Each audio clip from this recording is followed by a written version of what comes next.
Hello everyone, welcome to the video. Today I'll be talking about a Unity game that has been draining hours of my time with the most random players, the most chaotic games imaginable, something you would only see in a Gary's Mod server. SCP Secret Laboratory is a game where you play on multiple different teams, all with their own goals to win the round. These teams are Chaos and D-Class, Scientists, Facility Guards, and NTF, and lastly, SCPs. All three teams are aiming to win the game by being the last team standing. This is done by either killing the other two teams, either with SCP abilities or firearms. At the beginning of each round, there will be several facility guards, scientists, and D-Class that will all spawn across the map, either in entrance zone or light containment. I'll explain a little bit about what to do for each class. D-Class, you'll have to work as a team and you spawn with no items. The goal for the D-Class is to escape to surface to either come back as Chaos or NTF if they're cuffed.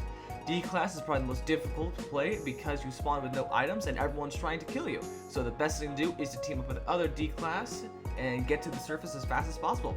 Scientists, you work with other scientists to spawn with a scientist keycard and a medkit. The goal for the scientists is the same as the D-Class, except vice versa with the goals. If you escape while uncuffed, you spawn in as NTF.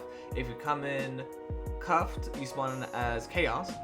And lastly, facility guards are the most chaotic class in the beginning because you can either be friendly with all D-Class by helping them escape, or just straight up murdering them.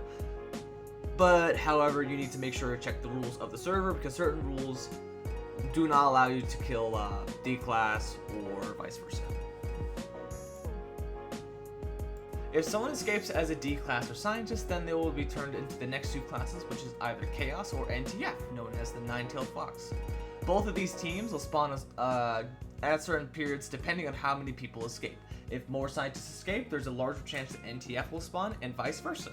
NTF will spawn on the left side of surface in a helicopter where they'll be given certain weapons or certain items depending on what rank they're randomly given. Chaos will spawn on the right side of the map in a vehicle, and it is the same exact thing where they'll be given different weapons or different items depending on what class they are given.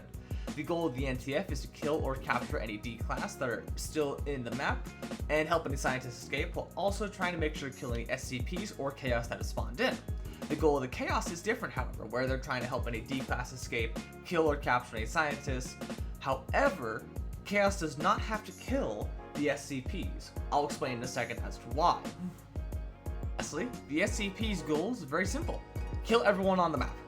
All SCPs have their own abilities on killing people, which I'll explain in a second. All SCPs must kill everyone within the map to win. However, Chaos does not need to be killed, because Chaos does not count towards the number of people remaining to be killed. Thus, Chaos can team up with SCPs, but certain servers do not allow that, so please make sure to check the rules. There are multiple different SCPs, each having different abilities and powers that will influence the round. I will say the number and nickname, so if you hear either of them, you'll know the person I am saying if they talk about an SCP. SCP-173, or Peanut, is a statue that demands attention and observers. Peanut's abilities are that he will only move if people are not looking at him, and can snap people's necks. Peanut's ability is that he has very high resistance to bullets and has a very large amount of shields. SCP-106, or Larry, is an interdimensional entity that resembles an old man. Larry is someone that can walk through doors, and when he attacks someone, it teleports them to his realm, which is a room with multiple different corridors within the game.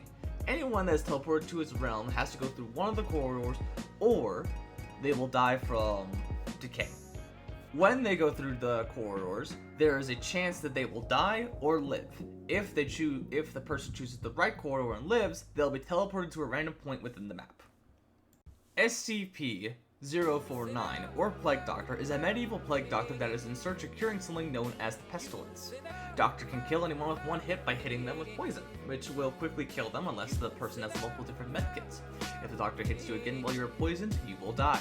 Doctor can also revive any dead players into zombies, which can help the doctor in killing people and can restore health by eating dead bodies. Doctor can also revive these zombies as many times as possible, with the zombie only losing 40% of their maximum health each time they die.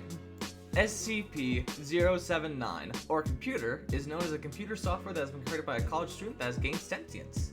The computer can control multiple different things within the facility, including cameras, doors, lights, and elevators. Computer is also known as a support SCP due to his lack of ability to kill people effectively. Thus, Computer can help other SCPs by pinging important locations, trapping people inside of rooms, and helping the SCPs win by any means.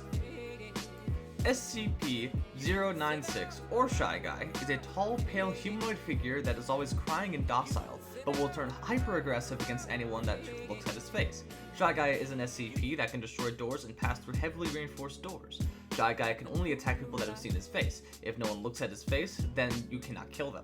You can follow behind someone until they make a mistake and look at you, and then kill them.